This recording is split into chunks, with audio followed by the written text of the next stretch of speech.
ఇవాల్టి big breaking news చూద్దాం. Liquor king Vijay Mallya London లో అరెస్ట్ అయ్యాడు. బ్యాంకులకు 9,000 కోట్ల బాకీల ఎగవేత కేసులో కస్టడీ మాల్యాను పట్టుకున్న స్కాట్లాండ్ యార్డ్ పోలీసులు అరెస్ట్ అయిన 3 గంటల్లోనే మాల్యాకు బెయిల్ వచ్చింది. మాల్యాను రప్పించడానికి త్వరలోనే లండన్ కి సిబిఐ బృందం వెళ్లబోతోంది. గతేడాది మార్చి 2వ తేదీన మాల్యా పరారయ్యాడు.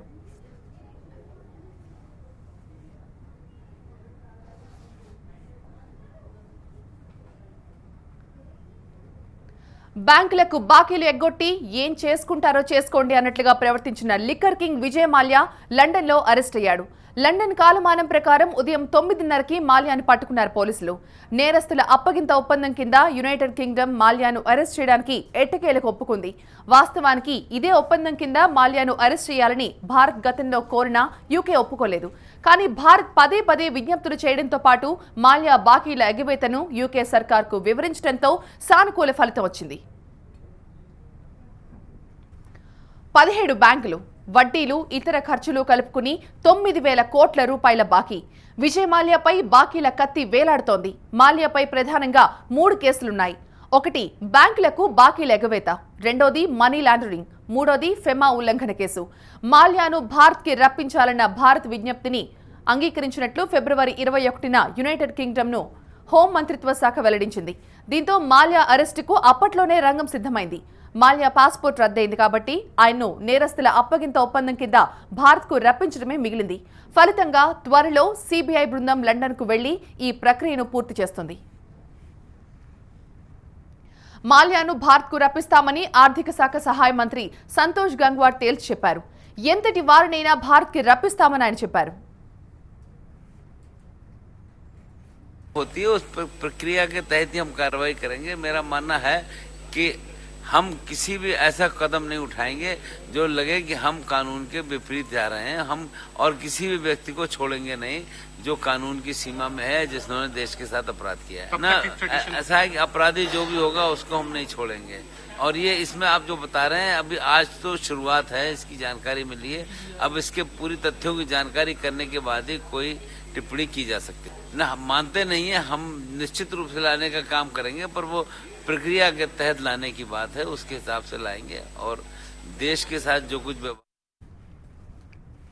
అయితే ఇక్కడే ఒక ట్విస్ట్. అరెస్ట్ అయిన 3 గంటల్లోనే విజయ్ మాల్యాకి బెయిల్ వచ్చింది. వెస్ట్ మినిస్టర్ కోర్టులో విచారణ తర్వాత బెయిల్ మంజూరైంది. లండన్ నుంచి టీవీ9 ప్రతినిధి వంశీ మరింత సమాచారం అందిస్తారు. ఎట్టకేలకు బిజినెస్ టైకూన్ విజయ్ మాల్యాని ఈరోజు లండన్లో పోలీసులు అరెస్ట్ చేశారు.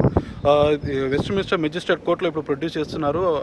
బెయిల్ దొరికిందని కూడా మనకు సమాచారం ఉంది. సో ఎప్పటి నుంచో ఈ మనీ లాండరింగ్ కేసు, ఆ తర్వాత ఫ్రాడ్ కేసులో విజయ్ మాల్యా ఇండియాలో ఉన్న బ్యాంకులలో 9,000 కోట్ల పైగా అప్పులు చేసి ఇక్కడికి వచ్చి లండన్కి వచ్చి ఇక్కడ ఎంజాయ్ చేస్తున్నాడు. గత సంవత్సరం ఇక్కడికి రెఫ్యూజీ స్టేటస్ మీద వచ్చిన విజయ్ మాల్యా ఇక్కడ F1 రేసింగ్ కానీ మిగతా అన్నింటిలో కూడా ఎంజాయ్ చేసి ఇక్కడ టైం గడుపుతున్నాడు. సో భారత ప్రభుత్వం గత కొద్ది నెలలుగా ఇక్కడ యూకే ప్రభుత్వాన్ని రిక్వెస్ట్ చేస్తుంది. సో దాంట్లో భాగంగానే ఏంటంటే ఈరోజు స్పెషల్ కోర్టులో కూడా వాళ్ళు కొన్ని ఆర్డర్స్ తీసుకొని ప్రత్యేక వారెంట్ మీద ఈరోజు అరెస్ట్ చేయడం జరిగింది. జరిగిన వెంటనే వెస్ట్ మినిస్టర్ మెజిస్ట్రేట్ కోర్టులో ఈరోజు ఇక్కడ హాజరుపరిచారు. సో కానీ కొత్త సమయంలోనే విజయ్ మాల్యాకి బెయిల్ వచ్చినట్టు సమాచారం. సో ఎట్టకేళ్లకు ఈ భారత ప్రభుత్వం విజ్ఞప్తి మేరకు యూకే ప్రభుత్వం ఇక్కడ అరెస్ట్ చేసి అతి త్వరలోనే ఇండియాకి డిపోర్ట్ చేయాలని కూడా ఆలోచిస్తున్నారు. సో ఇది ఎంతవరకు ముందు పోతుంది అనేది వేచి చూడాలి. ఇంకా ఇప్పటివరకైతే ఇది సమాచారం. Vamshi, TV nine London. లండన్లో విజయ్ మాల్యా ఆడిన ఆటకి ఫుల్ స్టాప్ పడింది. లిక్కర్ కింగ్ ఖేల్ ఖతమైంది. బ్యాంకులను ముంచిన కేడీకి బేడీలు పడ్డాయి. అయితే ఏడాది కాలంగా ఈ వ్యవహారం ఎలాంటి మలుపులు తిరిగిందో మా ప్రతినిధి సత్య అందిస్తారు. బ్యాంకులను ముంచిన wilful defaulter Vijay Mallya London పారిపోయిన ఏడాదికి ఎట్టకేలకు లండన్ పోలీసుల చేతికి చిక్కాడు. సో బ్యాంకుల నుంచి తీసుకున్న అప్పులు, వడ్డీలు కలుపుకుని 9,000 కోట్లు ఎగ్గొట్టాడు. సో కింగ్ఫిషర్ ఎయిర్లైన్స్ కోసం అప్పులు తీసుకుంటే కంపెనీ నష్టపోతే దానికి నేనేం చేయాలంటూ కట్టుకథలు చెప్పాడు విజయ్ మాల్యా. తనను విల్ఫుల్ డిఫాల్టర్ అని ఎలా ముద్ర వేస్తారంటూ నిలదీశాడు. లండన్కు పారిపోయిన తర్వాత విడతల వారీగా అప్పులు చెల్లిస్తానని దారికొచ్చాడు ఈ విలాస పురుషుడు. కానీ భారత్కొస్తే తనను పోలీసులు అరెస్ట్ చేసి వేధిస్తారని చెప్పుకున్నాడు. కానీ విడతల వారీగా బాకీలు తీసుకునేందుకు బ్యాంకులు ఒప్పుకోలేదు. మాల్యాపై తమకు నమ్మకం లేదని, మొత్తం ఒకేసారి చెల్లించాలని 17 బ్యాంకుల కన్సార్షియం సుప్రీంకోర్టుకు తెలిపింది. తమ ముందు హాజరు కావాలని సుప్రీంకోర్టు పదే ఆదేశించినా మాల్యా లెక్క చేయలేదు. బాకీల కేసుతో పాటు సుప్రీంకోర్టు ఆదేశాల ధిక్కరణ కేసు కూడా మాల్యాపై నమోదైంది. గత ఏడాది మాల్యా పాస్పోర్ట్ విదేశాంగ శాఖ రద్దు చేసింది. తన పాస్పోర్ట్ రద్దు చేస్తే బాకీలు ఎలా వసూలవుతాయని వెటకారంగా మాట్లాడాడు. బ్యాంకుల నుంచి తీసుకున్న అప్పులో కొంత భాగాన్ని మాల్యా విదేశాలకు తరలించారని ఆరోపణలున్నాయి. దీనిపై మనీ లాండరింగ్ కేసు కూడా నమోదైంది. ఈ గొడవలోనే ఆయన రాజ్యసభ సభ్యత్వం కూడా పోయింది. అప్పులు చెల్లించాలని కోర్టులు నోటీసులు పంపినా పెద్దగా పట్టించుకోలేదు మాల్యా. పైగా ఎన్డీఏ, యూపీఏ ప్రభుత్వాలు తనతో ఫుట్బాల్ ఆడుకుంటున్నాయంటూ వ్యాఖ్యలు చేశాడు. లండన్లో కూర్చుని ట్విట్టర్లో చెలరేగిపోయాడు ఈ లిక్కర్ కింగ్. అయితే ఈ ఆటలు ఎక్కువ రోజులు సాగలేదు. భారత్ వరుసగా చేస్తోన్న ప్రయత్నాలతో అడ్డంగా బుక్ అయ్యాడు మాల్యా. లండన్లో ఉంటూ ఫార్ములా 1 రేసింగ్లు ఎంజాయ్ చేస్తూ ఏడాదికి పైగా కాలం గడిపాడు మాల్యా. చివరకు భారత ప్రభుత్వ ప్రయత్నాలు ఫలించడంతో నేరస్తుల అప్పగింత ఒప్పందం కింద ఇంటర్పోల్ పోలీసులు లిక్కర్ కింగ్ని అరెస్ట్ చేశాయి. ఇప్పుడు మాల్యా అరెస్ట్ అయ్యాడు. రేపు మాపో భారత్కు వస్తాడు. కానీ 9,000 కోట్ల రూపాయలను ఎలా రాబడతారు? ఇప్పటికే మాల్యా ఆస్తులను వేలం వేస్తే పెద్దగా రెస్పాన్స్ లేదు. ఈ నేపథ్యంలో విజయ్ మాల్యా నుంచి బ్యాంకులు బకాయిల్ని రాబట్టడం అనేది ఒక పెద్ద సవాల్గానే మారింది. At the same time Mallya లాంటి వాళ్ళని పట్టుకున్న ప్రభుత్వం ఇంకా విల్ఫుల్ డిఫాల్టర్ని వదిలిపెట్టే ప్రసక్తే లేదనే హెచ్చరికలను బయటకు పంపించాలి. అప్పుడే బ్యాంకుల్లో ఉన్న జనం సొమ్ము సేఫ్గా ఉంటుంది. అరెస్ట్ అయినప్పటికీ మాల్యాకు బుద్ధి రావడం లేదు. ఇది కేవలం భారతీయ మీడియా ఎప్పుడు చేసే హడావుడి అంటూ ట్వీట్ చేశాడు. ఎప్పట్లాగే వెనక్కి తీసుకొచ్చే ప్రక్రియ మాత్రమే మొదలైందన్నాడు మాల్యా.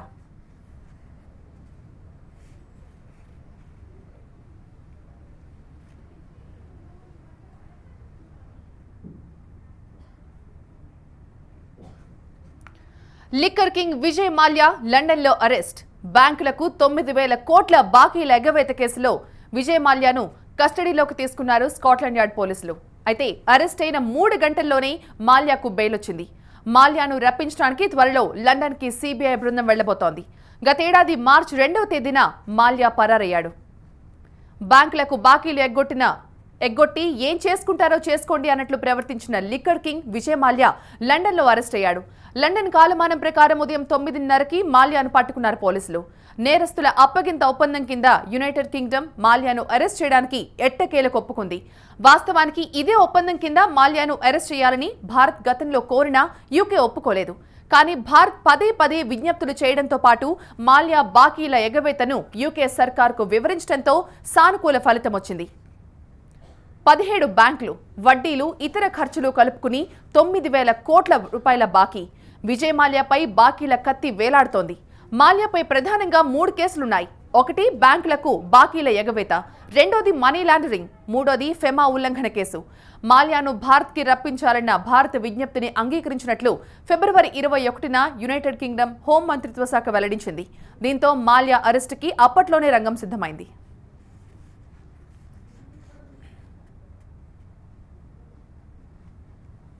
జమ్మూ కాశ్మీర్లో మళ్లీ చెలరేగిన అల్లర్లు. కాలేజీలు, యూనివర్సిటీలోకి పోలీసుల ప్రవేశంపై నిరసనలు. పుల్వామా డిగ్రీ కాలేజ్ అల్లర్లతో విద్యార్థి మృతి. కాలేజ్ ముందు పోలీస్ చెక్ పాయింట్ ఏర్పాటుపై వివాదం. పోలీసులే టార్గెట్గా రెచ్చిపోయిన విద్యార్థులు. కాశ్మీర్లో మళ్లీ అల్లర్లు చెలరేగాయి. శ్రీనగర్లో పోలీసులు, విద్యార్థులకు మధ్య ఘర్షణ చెలరేగింది. కాలేజ్, యూనివర్సిటీలోకి పోలీసులు ప్రవేశించడాన్ని నిరసిస్తూ విద్యార్థులు పెద్ద ఎత్తున ఆందోళనకు దిగారు. పోలీసులు భద్రతా బలగాలకు వ్యతిరేకంగా నినాదాలు చేశారు. ఆందోళనకారులను చెదరగొట్టే ప్రయత్నంలో ఇరు వర్గాల మధ్య ఘర్షణ జరిగింది. పోలీసులపై రాళ్ల దాడి చేశారు విద్యార్థులు. దీంతో శ్రీనగర్లో ఉద్రిక్తత నెలకొంది.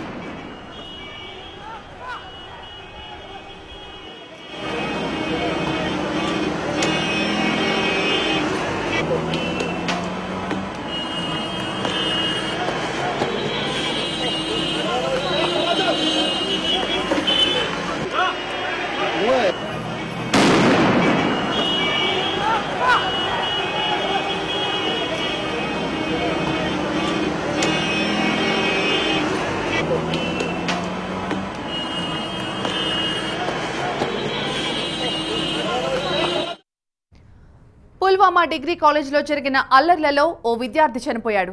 కాలేజ్ ముందు పోలీస్ చెక్ పాయింట్ ఏర్పాటు చేయడంపై భగ్గుమన్నారు విద్యార్థులు. చెక్ పాయింట్ను తీసివేయాలని డిమాండ్ చేశారు. విద్యార్థులు పెద్ద ఎత్తున ఆందోళనలు చేయడంతో కాల్పులు జరిపారు పోలీసులు. కాల్పుల్లో ఒక విద్యార్థి చనిపోగా 60 మందికి గాయాలయ్యాయి.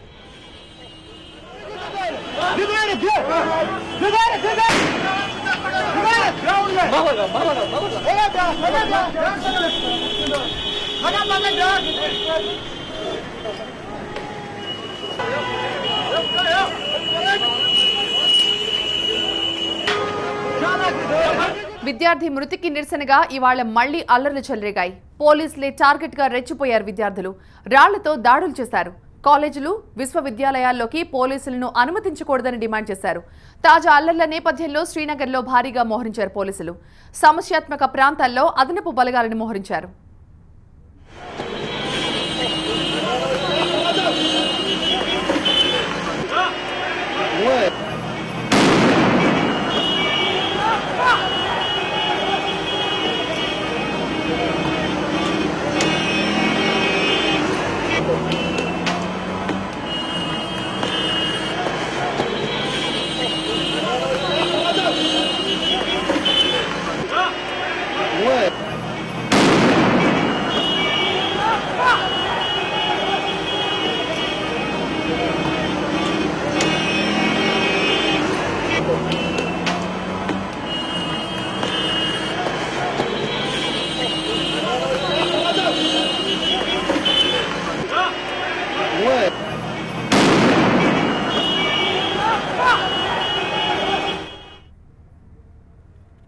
అక్కడ అడుగు పెడితే మసే, ఆ నేలపై కాలు మోపితే కాలి బూడిదవ్వాల్సిందే.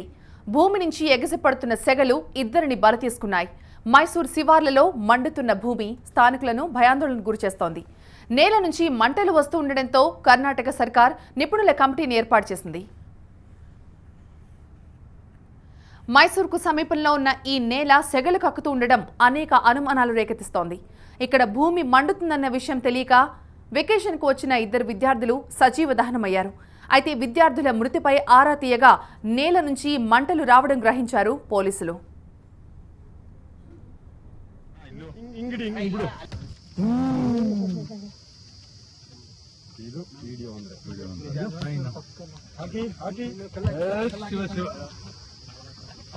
ಎಲ್ಲ ಸೇರ್ಕೊಂಡ್ಬಿಡ್ಬೇಕು ನಾವು ಕೂಡ ಹಿಡ್ಕೊಂಡು ಹಬ್ಬಕ್ಕೊಬ್ಬರು ಹಿಡ್ಕೊಂಡು ವಾಟರ್ ತರಿಸ್ತಾ ಇದೀವಿ.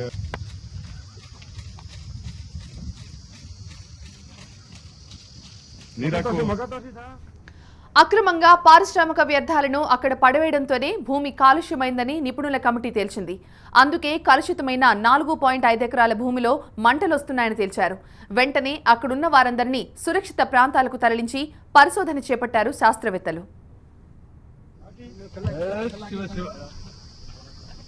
ಎಲ್ಲ ಸೇರ್ಕೊಂಡ್ಬಿಡ್ಬೇಕು ನಾವು ಕೂಡ ಹಿಡ್ಕೊಂಡು ಹಬ್ಬಕ್ಕೊಬ್ಬರು ಹಿಡ್ಕೊಂಡು ವಾಟರ್ ತರಿಸ್ತಾ ಇದೀವಿ.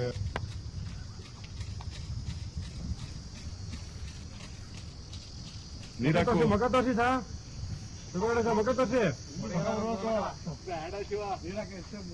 ಹೆಚ್ಚಬೇಡ ಇಲ್ಲ ಇಲ್ಲ ಇಲ್ಲ ಇಲ್ಲ ಅಣ್ಣ ಇಲ್ಲಿ ಅಣ್ಣ ಇಲ್ಲೂ ಹಿಂಗಡಿ ಹಿಂಗ್ ಬಿಡು.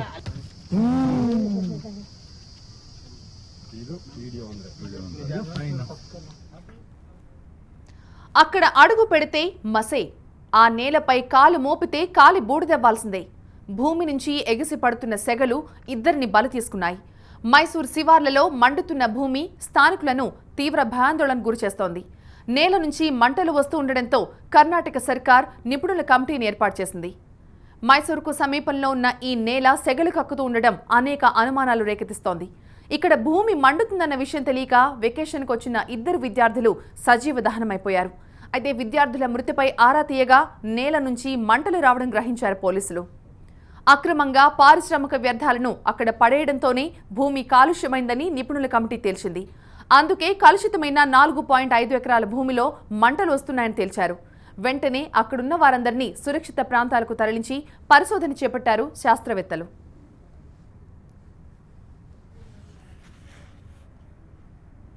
అన్నాడీఎంకే వైరి వర్గాల విలీనంపై తెర వెనుక మంత్రాంగం. చిన్నమ్మకి, దినకరన్కి చెక్ పెట్టేందుకు పళని వర్గం సిద్ధం. అధికారంపై పన్నీర్, పళని వర్గాల మధ్య కుదరని సఖ్యత. పన్నీర్ సెల్వానికి సీఎం పదవి, పళనికి డిప్యూటీ సీఎంపై కసరత్తు. శశికళ, దినకరన్ని పార్టీకి దూరం పెట్టాలని పన్నీర్ షరతు. పన్నీర్ షరతులకు ఒప్పుకోని పళని వర్గం. తమిళనాడు రాజకీయాలు శరవేగంగా మారుతున్నాయి. చిన్నమ్మకు చెక్ పెట్టే విధంగా తెర వెనుక పరిణామాలు జోరుగా సాగుతున్నాయి. ఇన్నాళ్లు శశికళను భుజాన మోసిన పళనిస్వామి వర్గం తిరగబడిందా? చిన్నమ్మకు చెక్ పెట్టడానికి రెడీ అయిందా? ఈ ప్రశ్నలే ఇప్పుడు తమిళనాడుతో పాటు జాతీయ రాజకీయాల్లో హాట్ టాపిక్ గా మారాయి. ఈసీకి దినకరన్ 60 కోట్ల రూపాయలు లంచం ఇవ్వడానికి ప్రయత్నించడంతో ఆయన జైలుకు వెళ్లడం ఖాయంగా కనిపిస్తోందని చెబుతున్నారు. శశికళ అమ్మను మోసం చేశారని, అలాంటి వాళ్లు పార్టీ నుంచి వెళ్లిపోవాల్సిందేనంటూ ఎదురుదాడి చేశారు పన్నీర్ సెల్వం. అమ్మ బతికుండగానే శశికళను దినకరన్ని పక్కన పెట్టారని గుర్తు చేశారు పన్నీర్. జయలలిత మృతిపై దర్యాప్తు జరపాలని, మెడికల్ రిపోర్ట్ను బయటపెట్టాలని డిమాండ్ చేశారు. பொதுச் செயலாளர் தேர்வு முறையே கழக சட்ட விதிக்கு புறம்பானது. கழக சட்ட விதி என்ன சொல்லுகிறது என்று சொன்னால், கட்சியினுடைய அடிப்படை தொண்டர்கள் உறுப்பினர்கள் தேர்வு முறையில் கழகத்தினுடைய பொதுச் செயலாளரை தேர்ந்தெடுக்கப்பட வேண்டும் என்பதுதான் கழகத்தினுடைய சட்ட விதி. நியமனம் என்பது கழக சட்ட விதியில் பொதுச் செயலாளரை தேர்ந்தெடுக்கும் முறை இல்லை. ஆகவே சசிகலா தேர்வு பெற்றது கழக சட்ட விதி செல்லாது. அவர் செய்திருக்கிற நியமனமும் செல்லாது. அவர் சில பேரை கட்சியிலிருந்து எடுத்திருக்கிறார், அதுவும் செல்லாது என்றுதான் நாங்கள் தொடர்ந்து வலியுறுத்துகிறோம். அந்த அடிப்படையில் தான் இந்திய தேர்தல் ஆணையத்திடம் நேற்று நாங்கள் ஒரு மனுவை கொடுத்திருக்கிறோம். அந்த மனுவில் கழக பொதுச் செயலாளர் தேர்வு முறையிலான விசாரணையை நீங்கள் எடுத்துக்கொண்டு விசாரித்து అమ్మ ఆశయాల సాధన లక్ష్యంగా ఇరు వర్గాలను ఏకం చేసే ప్రయత్నాలు జరుగుతున్నాయన్నారు లోక్సభ డిప్యూటీ స్పీకర్ తంబిదురై. పార్టీని ఏకం చేయడమే తమ ధ్యేయమన్నారు. ఈ సమయంలో పార్టీని బతికించుకోవాలంటే పన్నీర్ని దూరం చేసుకోవడం కన్నా శశికళనే సాగనింపితే మంచిదని పళనిస్వామి వర్గం ఓ నిర్ణయానికి వచ్చినట్లు చెబుతున్నారు. శశికళకు పబ్లిక్ ఇమేజ్ ఏమాత్రం లేకపోవడంతో ఆమె పక్షాన నిలవడం దండగా అని పళని వర్గం భావిస్తోంది. దాంతో పావులు వేగంగా కదిపారు. కానీ అధికారాలకు సంబంధించిన లెక్కల్లో తేడాలొచ్చినట్లు తాజా పరిణామాలు చెబుతున్నాయి. ముఖ్యమంత్రి పదవి పన్నీర్ సెల్వాన్కిచ్చి పళనిస్వామి డిప్యూటీ సీఎంగా ఉంటారని ప్రచారం జరిగింది. అలాగే పళనిస్వామి పార్టీ ప్రధాన కార్యదర్శి బాధ్యతలు కోరినట్లుగా చెబుతున్నారు. అయితే ఈ లెక్కలపై ఓ క్లారిటీ మాత్రం రాలేదు. మరోవైపు తమిళనాడు పరిణామాలను బీజేపీ నిశితంగా పరిశీలిస్తోంది. అన్నాడీఎంకే వైరి వర్గాల పరిణామాలు ఆ పార్టీ అంతర్గత వ్యవహారం అంటూనే తాము అన్ని అంశాలని గమనిస్తున్నామని చెప్పారు బీజేపీ నేత మురళీధర్ రావు. తమిళనాడు రాజకీయం క్షణక్షణం ఉత్కంఠగా మారుతోంది. శశికళకు దినకరన్కి చెక్ పెట్టడానికి పావులు కదుపుతున్నారు పళని వర్గం ఎమ్మెల్యేలు. ఈ పరిణామాలపై చెన్నై అప్డేట్స్ అందిస్తారు మా ప్రతినిధి మురళి. పొలిటికల్ థ్రిల్లర్ సినిమాను తలపిస్తున్న తమిళ రాజకీయాలు రోజుకో మలుపు తిరుగుతుంటే తాజా పరిణామాలు మరింత ఉత్కంఠ రేపుతున్నాయి. శశికళ టార్గెట్గా ఇన్ని రోజులు జరిగినటువంటి రాజకీయాల్లో కీలక మలుపు దిశగా ప్రయాణిస్తున్నట్టు తెలుస్తోంది.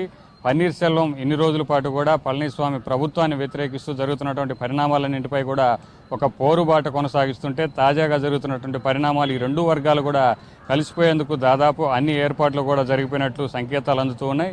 అయితే శశికళ కుటుంబ సభ్యులను పార్టీ నుంచి తొలగించాలి, పార్టీకి దూరం చేయాలన్నటువంటి డిమాండ్తో పన్నీర్ సెల్వం కలిసిపోయేందుకు ఒక సంకేతాలు ఇస్తే పళనిస్వామి ప్రభుత్వం కూడా అందులో ఉన్నటువంటి మంత్రులు సీనియర్ నాయకులందరూ కూడా అందుకు సమ్మతించినట్టు నిన్నటి నుంచి కూడా తంబిదురై నేతృత్వంలో సయోధ్య కుదిర్చేందుకు ప్రయత్నాలు జరుగుతున్నాయి. తాజాగా జరుగుతున్నటువంటి పరిణామాల నేపథ్యంలో రాజకీయాలు మరింత కీలక మలుపు దిశగా పయనించబోతున్నాయన్నటువంటి పరిస్థితులు మనకు అర్థమవుతున్నాయి. అయితే నిన్నటి నుంచి దినకరన్ చేస్తున్నటువంటి ప్రతి ప్రయత్నానికి కూడా అడ్డు తగులుతోంది. నిన్న ఢిల్లీలో పోలీసులు కేసు నమోదు చేశారు. తాజాగా ఫెరా కేసులో కూడా ఆయన ఇవాళ లేదంటే రేపు కోర్టుకు హాజరు కావాల్సి ఉంది. ఒకవేళ కోర్టులో చుక్కెదురైతే కనుక జైలు శిక్ష పడేటువంటి అవకాశం ఉంది. సో అన్ని వైపులా కూడా శశికళ కుటుంబానికి చిక్కులు ఎదురవుతున్నటువంటి పరిస్థితుల్లో తాజాగా ఎన్నికల సంఘం నుంచి పార్టీ గుర్తు దక్కించుకునేందుకు ఇరు వర్గాలు కూడా కలిసి ముందుకు పోవడమే సరైనటువంటి పరిష్కారం అని భావించినటువంటి ఇటు పన్నీర్ సెల్వం కావచ్చు, ఇటు పళనిస్వామి కావచ్చు, ఇద్దరు కూడా కలిసిపోయేందుకు అన్ని ఏర్పాట్లు కూడా పూర్తయినట్టు తెలుస్తుంది. అయితే ఇవాళ రాత్రికి ఒక కీలక సమావేశం జరగబోతుంది. ఆ సమావేశం తర్వాత దీనిపై ఒక స్పష్టమైనటువంటి ప్రకటన కూడా రాబోతుందని తెలుస్తుంది. కెమెరామెన్ సురేష్తో మురళీ టీవీ 9 చెన్నై నుంచి. బిగ్ బ్రేకింగ్ లో మరొక వార్త చూద్దాం. కేరళలోని శబరిమల ఆలయంలోకి ప్రవేశించిన మహిళలు ఎవరు? తృప్తి దేశాయ్ బ్రిగేడా లేక పలుకుబడి గల పెద్ద మనుషుల కుటుంబీకులా? సోషల్ మీడియాలో కొన్ని ఫోటోలు వైరల్ అవుతున్నాయి. ఇందులో ఏది నిజం? కేరళలో గగ్గోలు రేపుతున్న సరికొత్త దుమారం ఇది. వాస్తవానికి అయ్యప్ప స్వామి కొలువైన శబరిమల ఆలయంలోకి 10 నుంచి 50 ఏళ్ల వయసున్న మహిళలకు అనుమతి లేదు.